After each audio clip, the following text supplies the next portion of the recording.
to In the Classroom, an educational podcast making teaching and learning more transparent. My name is Benjamin Stewart. Today is September 22nd, 2020.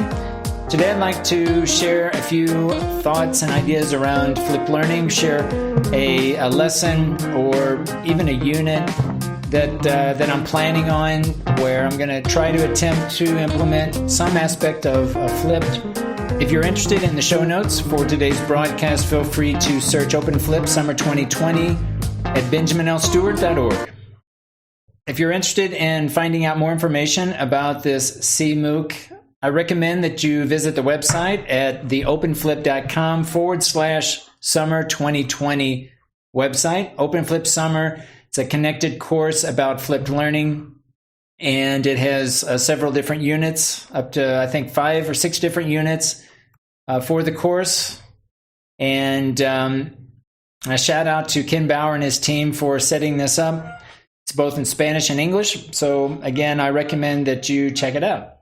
So week 5, I believe this is the last week. And the idea is to share an experience with flipping a lesson or a unit. And what I want to share with you today are the current technologies that I'm currently using for a class that I'm teaching this semester, and what I've done thus far and what I'm planning to do going forward as it relates to flipped learning. I am currently using Microsoft Teams at our university. We're fortunate enough to have an account with Microsoft 365. So all of our students have an account with Microsoft, as well as the instructors.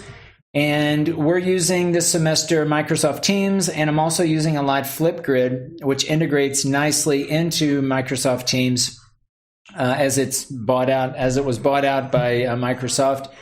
And so here I've integrated Flipgrid here, a space within Microsoft Teams where students can access the different activities that we will be doing this semester.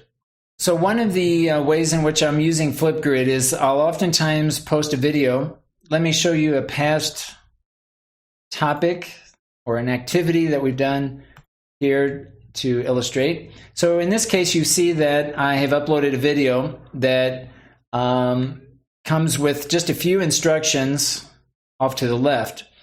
Most of the instructions are actually included in the video. So this class that I'm teaching, Listening and Speaking, this fall 2020 semester, it really is to try to help students get some practice in listening comprehension and conversational speech.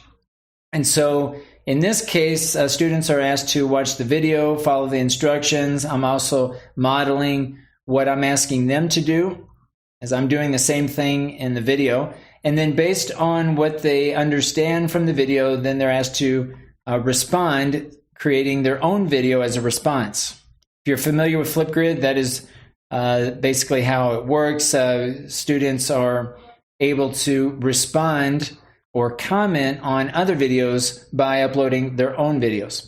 So here we have different responses, and in this particular case, I introduced this activity in a live class session and basically gave them very little instructions. Again, asked them to watch the video and respond, and I remained online for any questions or issues that they have. Students that are taking my class this semester, Listening and Speaking 1, are at an A1 to A2 English proficiency level, which is a basic level.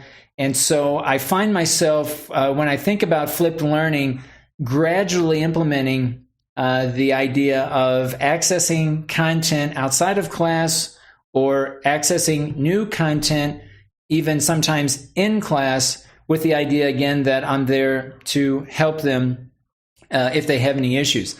A lot of times students will be faced with challenges with technology. So a lot of times if I ask them to complete an assignment, I like to be online at the time of assigning the task so that if they do have any issues or questions, I can assist.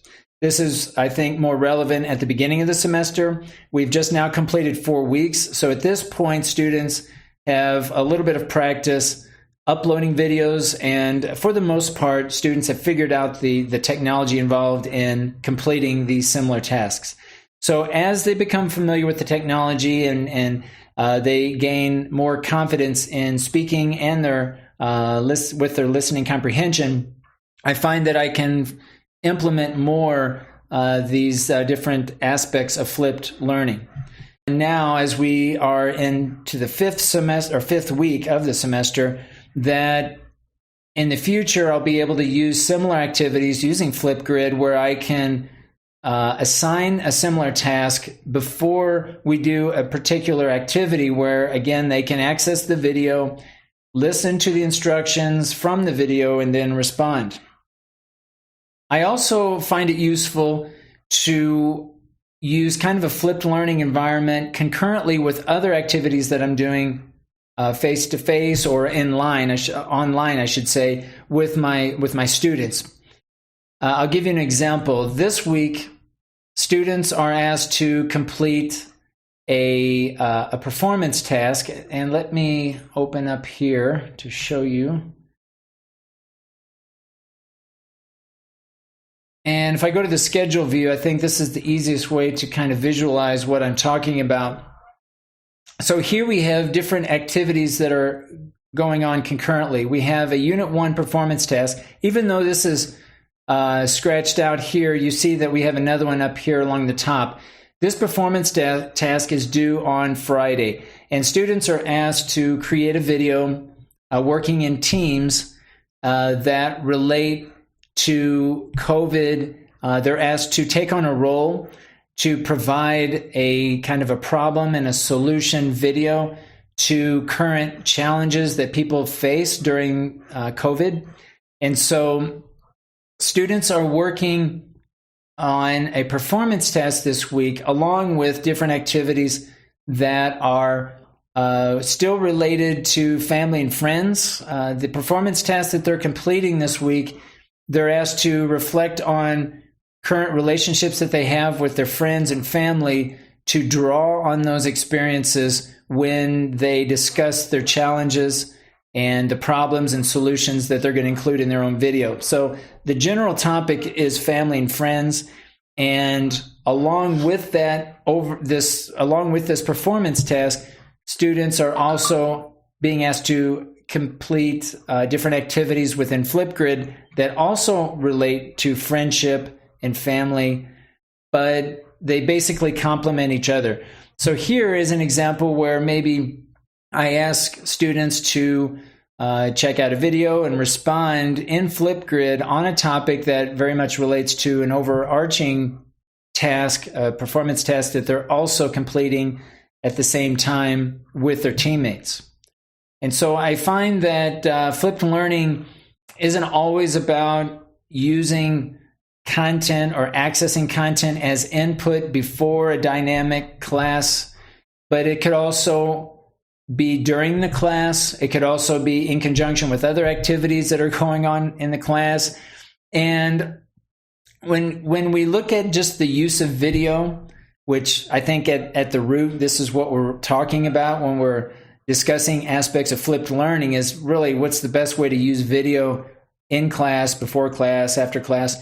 But I've talked in prior videos and prior episodes of this podcast, different examples of using audio and video even after the class, where maybe students are struggling and have found a need to create a video or tutorial to help certain students, that I might even make available a video or an audio after a class or after the fact, in order for them to go back and review a particular strategy, or maybe it's to clarify certain issues or problems that they were having with technology.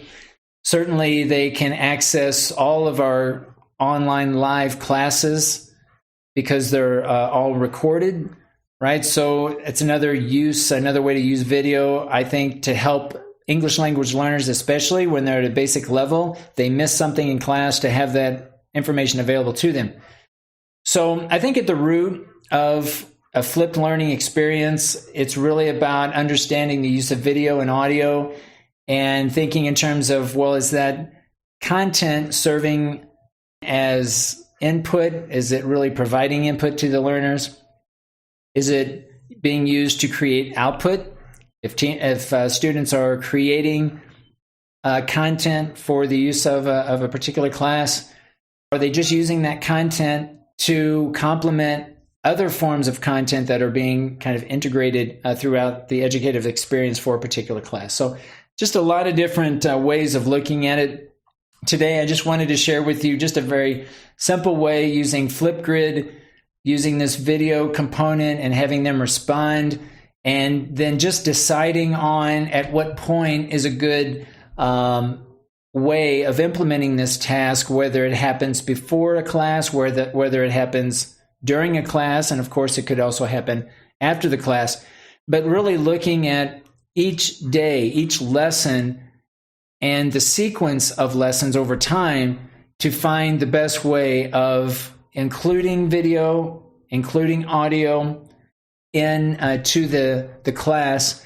And again, I'm using video and audio a lot for my purposes, simply because I'm teaching a listening and speaking class. But of course, this extends to any type of document, text, any type of work that would be considered content for a particular class. I think it's also important to mention the need for open educational resources and really the value in sharing and creating content that's under a Creative Commons license, just so that educators and students have a wider variety of content to choose from when it comes to working with the content, creating the content, maybe remixing and publishing certain content for a particular class. I think it's all related, and probably is a topic for a different or separate video. I'm curious what you think. If you have any input or suggestions or feedback for me in any way related to my context, I'm interested in hearing how others are flipping their classroom, given the type of class it is, given the preferences that you have as an instructor, as well as the particular group or the group profile that you have. I think there are a lot of factors that go into making decisions about the degree in which one flips a class, and I think it's very important to be able to share these experiences with others and hear how others are adapting their teaching practice to a flipped learning approach. This has been In the Classroom, an educational podcast making teaching and learning more transparent. Thanks for listening.